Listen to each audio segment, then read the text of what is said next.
everyone, it's Amy from Nail Polish Baby 90 and welcome to today's video. Today I am here with my top polishes for 2021. As you may have seen if I filmed my other videos that I filmed, I am working with natural light and the sun is coming down, so I'm going to try and do this quickly. My ring light broke. I'm waiting for a new one to arrive basically. This video should have been up a few days ago because I'm doing this as part of a collab. So the wonderful people that I'm doing this collab with will be linked down below. So once you've watched mine, then watch all of theirs. Or if you're coming from one of their videos to me, hello, thank you so much for watching. Yeah, I apologise that I was late. Life had got in the way a little bit, but we are here today to talk about them. I have 20 polishes, 5 mainstream, 15 indies, so let's go before it gets dark. 5 mainstream, the first 2 I have are from Essie, and these are just in the regular formulas. The first one is called In Crochet. This was sent to me by Essie. I do occasionally work with the brand, and it's just a really nice light blue cream colour. I really did enjoy this one. I love something so fresh and clean, and light blue is one of those great polishes for me. This has a nice wide brush which makes the application really good. If it was an old school Essie with an old brush, I'm sure I would not be able to get this opaque in 2 coats, but I just love the fresh and easiness of it. So that first one there we're starting us off with is In Crochet by Essie. We then have Tears of Joy, and I got this one in TK Maxx and it's just stunning. It's a light pastel lilac colour with a strong green flash to it. It just looks so good. This contrast is really strong. So green and purple together are just an unusual mix, and I loved how it looked. So that's a 3-coater there, just unusual. It's slightly older Essie, so you might be able to find it knocking about somewhere. Tears of Joy by Essie. We then have 2 from Orly. This is quite an Orly heavy year for me. I did buy a few collections. I bought an older collection, some of the newer ones. So I'm glad to be able to feature this brand in my top 20 of 2021 because it's not a brand that you've possibly seen on my channel a lot before. The first one is what I am wearing today, and this one is called Feeling Foxy. This is from the, oh my goodness, I'm not even going to be able to remember, Day Tripping collection that I reviewed earlier in the year. It's a really nice dark charcoal purple, but it does look purple on your nails. It doesn't look black.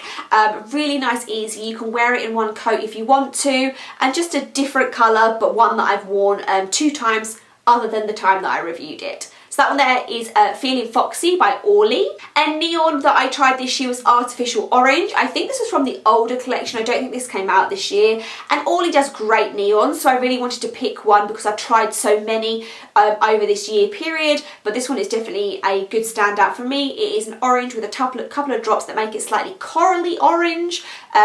Yeah, really like that one as well. Obviously, that one's Artificial Orange by Orly. And the China glaze for this year is going to be Keep It Realm, and this was in their UFO alien inspired Halloween collection, and this is a blue-red shift polish. I think that the base is blue, but the colour in it is very much a red shifty colour.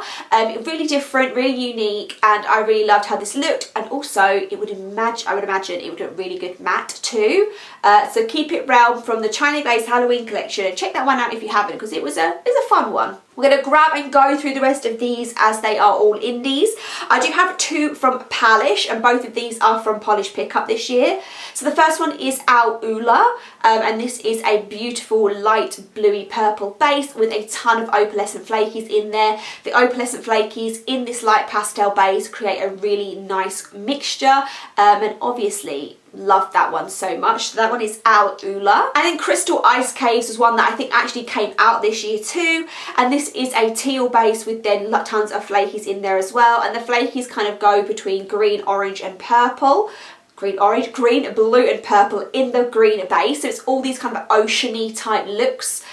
Yeah, Crystal Ice Caves. One from KB Shimmer, and this one is Spell Check, and this one is a deep navy blue base with tons of vibrant flakes in there. The flakes are quite large in kind of like a sharded look to them, but I'm just surprised at how bright they appear. So they are green, blue and purple in the navy base, but they pop out so brightly in the black base. I don't really know how they managed to make this work. So that one is the reason why we're showing Spell Check, because it's just an unusual one. Spell Check KB Shimmer. One that I wore towards the end of the year, and this one is Glam Polish's Flower, Gleam and Glow from their Rapunzel Tangled collection. Yellow base with pink and purple flakes in there. I love this combination. I just thought it was so cutesy and fit the theme really well. We have like the Rapunzel blonde hair with the pink and purple flowers in it. It just stood out, and so many of these are more darker polishes. This one was a nice, bright, vibrant one. So Flower, Gleam and Glow, Glam Polish. Two from Girly Bits. The first one that we have is called Dreams Down Under, and this was from Polish Pickup in February. A bright blue base with a ton of round glitters in there. They're so bright and neon and just funky. You don't get a ton of circle glitters, and I loved again that they were the blue base with somehow these neon glitters still popping out through. I just thought it was a really fun mix. So Dreams Down Under, that's the first Girly Bits. And the second one is Chateaueqsue, which is from Handmade Creations from this year. And this is an almost clear base, but then it is the most shifty, flake, dense polish ever. It might be a very, very like reddy base. But with all the flakes in there, I don't know if you can even see in this bottle shot, but it kind of goes between red to orange, with blue, purple, with fully multi-chrome within the flakes. It's just really angelic looking. I liked it a lot. Chateaueqsue by Girly Bits, and that's our second one. Colours de Carol or Webhead is also one from Hella Handmade Creations this year, and this is from a Spider-Man collection she did, so it is your Spidey colours, where you have a blue Spider-Man blue base, and then there is tons of red glitters in there and almost a reddy shimmer. So having this really, I guess it's called Spider-Man, you can tell it's Spider-Man, the red and the blue base mixtures together all gave me the vibes that I like. I love contrasting colours. So Colours de Carol Webhead. From one of the very first ones I wore in 2021 was Triton by Picture Polish. I grabbed this one because I love the mermaid polish. She's a wonderful human being, and I wanted to support and pick up her shade, and I've seen her wear it so many times. I just thought it was beautiful. And it is, and throughout the year it remained a polish that I love so much, and I might even rewear this now actually because my nails are really short. I love wearing darker nail polishes on short nails. So this is a navy blue base, and then there is a ton of, they're quite sparse but they do really pop through the base, but it's silver and golden glitters in there, and they just pop through the navy base, and it's just a beautiful formula. Picture Polish does really good cream bases. So that one there was Triton by Picture Polish. I feel like we're going so fast through all these, but I have like another 8 to show you. Each year we do tend to feature a Rogue Lacquer because they are perfection, and this one is Out of the Sea, which was also Hella Handmade Creations this year. You'll hear by now, flakies are a big thing for me. So this is a purple base with then the shimmer there, which shows you pink, and there's just so many flakies. It's so flaky dense, and they kind of go through the whole kind of spectral range. So they kind of go to yellow, green, pinky, purple. So stunning, obviously because it's Rogue Lacquer, and obviously because it's in my top 20. So that one there was Out of the Sea Rogue Lacquer, and I should have said I will link all these indies down below for you. I then have Beyond the Sea by Quixotic, and I can't remember where I got this from. I think it must have been like in a mystery bag, or I bought randomly. But another one with a super strong contrast, kind of similar to how we talked about Tears of Joy earlier in the video by Essie. This one is a light blue base with a super blindingly strong shimmer to purple, so blue to pinky purple shimmer shift. It's so good. You need the 3 coats, but kind of like with Tears of Joy, it's so worth it and it's so unique. Beyond the Sea by Quixotic. I had to include one from my collaboration with Pampered Polishes Nail Polish for the year, and this one is Elixir of Life. I wore this one again a few times around the time that I got it. It's just a really nice red, but there is kind of like a goldeny element to it, and red and gold looked really great. I am being biased because I was involved in the making of this, but it's a really good one, and I think some of these are still available on the website. If not, some of the others that I've listed as well. Go indie shopping after this video is basically what I'm saying. But Pampered Polish's Elixir of Life in collaboration with me, that was one of my picks. An icon is Cadillacquer Parade. This didn't come out this year in Polish Pickup, I wore it this year, and this is red and blue. Are you hearing the theme here? I love contrasting colours. Red base with navy royal blue glitters in there. It's just an unusual mixture that is stunning. I only own 4 or 5 Cadillacquers and they're all absolute perfection. So that one there was Parade Cadillacquer. I have one from Femme Fatale, and this is also Hella Handmade Creations, but last year wore it this year. And this is Frozen Fudge. Here we are again, contrasting colours. This is a turquoise base with purple glitters.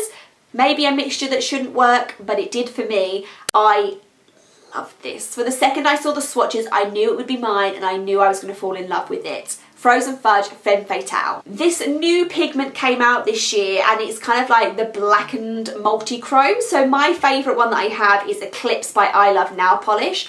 It was one of those things that when it came out it was different, and when things are different, like everyone hops on it. So you can get this in other brands, but for me I think my favourite kind of really black kitty feature again. Whoever watched my last videos, she was in them as well. I just love the black and hollow effect. It does look like lava, like an explosion, like a solar eclipse. It's all those good things. This one did take 3 coats, but it's still probably one of the best that I own. I have some that are more the really dark reddened, blackened, red-black multi-chromes, but the straight up black one is going to be Eclipse I Love Nail Polish. And we've rambled through them so quickly, and this one to finish us off is Kathleen & Co.'s Fiery Sunset. This is my first Kathleen & Co. and it's now set me on a quest that whenever there's anything that comes out with them in, I need to take a look at what they have. This is a red base with a strong pinky flash, and it's got holographic in there, and the contrast, the flakes, the whole thing together was just pure perfection, and it really made me keep an eye on the brand, and it's a new brand to me for this year. So we'll finish ourselves up with Kathleen & Co.'s Fiery Sunset. So like I say, a little bit later than what I wanted to be, but those are my top 20 polishes for 2021.